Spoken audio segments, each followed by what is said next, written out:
Welcome to the big brown sofa. Pretty. It's soft, isn't it? Yes, very nice, very nice. So, Miss Pam, let these ladies know who you are, what you did that was amazing, and what you do now. All right, my name is Pam Mines. I am a wife, a mother, a sister, aunt, and a special needs advocate, and a lawmaker. I'm a lawmaker. I had a dream in 2013 when I was thinking about my young son who was 9 years old at the time, and we were dealing with all of these police shootings, and our Black and brown children were being killed and with no explanation. And I started thinking about my son. You know, he is verbal, however, his cognitive ability is a little slower than most.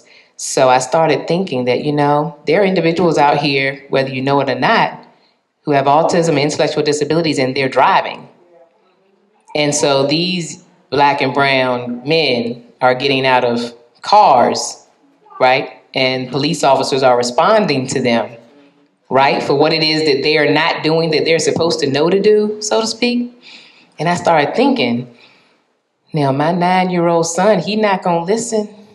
He's not going to respond correctly. He's not going to be still. He's going to be loud. He's going to make sudden movements and not going to be compliant. And if he is shot by a police officer, and he's older now, I'm assuming he's 18, he's driving, would it be a justified shooting? My answer was yeah, because, you know, from what the police officers are trained to do, he's not compliant. He's not listening. He's not doing what he's supposed to. He's walking towards the officer. He's making sudden movements.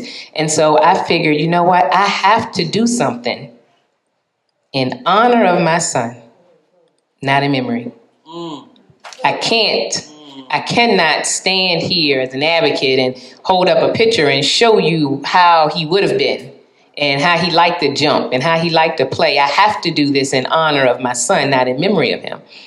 So I had a dream in July, and in my dream, there were codes on driver's licenses and identification cards noting that these individuals have these differences. And so with one eye open that morning, I kind of, you know, started emailing. My husband said, "What are you doing?" I said, "I'm emailing the senator." And so I was texting, and I texted, at the time, State Senator Donald McEachin. He's now a congressman in the U.S., a U.S. congressman, and told him this is something that we need to do for our children. You know, there are people out here driving, they pass the same test that we pass, and so law enforcement thinks you pass the same test, then you know everything that I'm telling you you're supposed to do, you know you're supposed to do it. And so in June of 2014, JP's law came into effect in the state of Virginia and allows individuals who have autism or intellectual disability to add an innocuous code to their driver's license or identification card noting that they do in fact have this diagnosis. Did y'all hear what she said? This lady got a law pass. Don't say what you can't do. That's right. Don't say what you can't do. I love that you said in honor of my son and not in memory of my son, because it absolutely could have been that way, futuristically speaking. So talk to us about how we as a community can be more aware about how we are acting and responding to people with intellectual disabilities. Well, first I'd like to speak on what Alva spoke on in reference to grief, right? Because, you know, I ask everybody right now to raise your hand if you have a child in the room. Everybody raise their hand, child.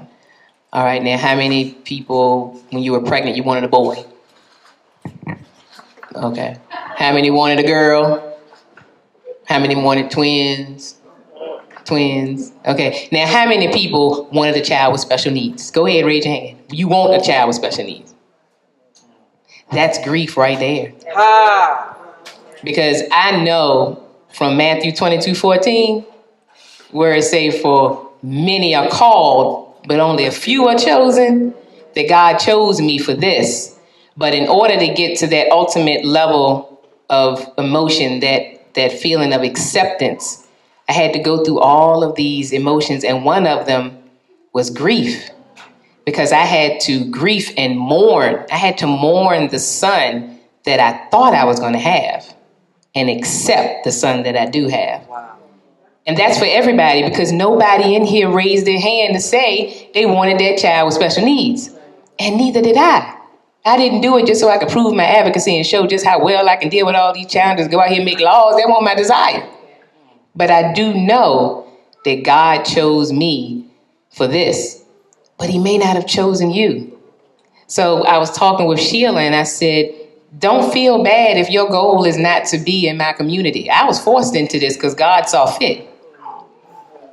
Don't come into the community and try to feel like a better person or, accepting. I'm an advocate and I'm around all kinds of different abilities on a daily basis because I'm a voice, not the. I'm a voice for the special needs community. And there are several times that I am uncomfortable. And that's okay, because somebody there is not uncomfortable. And that person, that child, that adult, because special needs don't just stop when you turn 18. Right. It don't cut off. Right. When you get wrinkles, he still got autism. When he grow up and get gray hair, got autism. When he, want to get married and things like that, he still has autism. So, we have that grief that we deal with, but God chose me for this.